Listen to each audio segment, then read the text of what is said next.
Hi!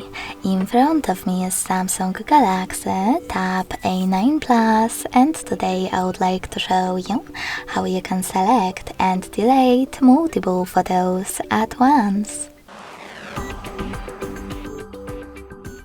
Begin by opening Gallery app and holding one of your pictures that you wish to get rid of.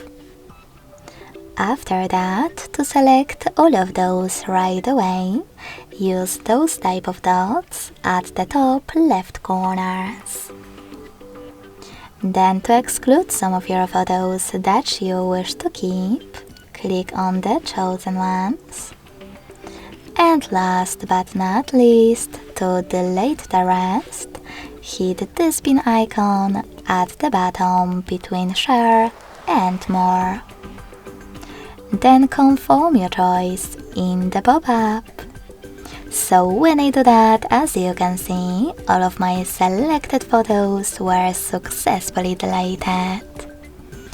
Thanks so much for watching. If you enjoyed this video, don't forget to leave a like, comment and subscribe. Bye!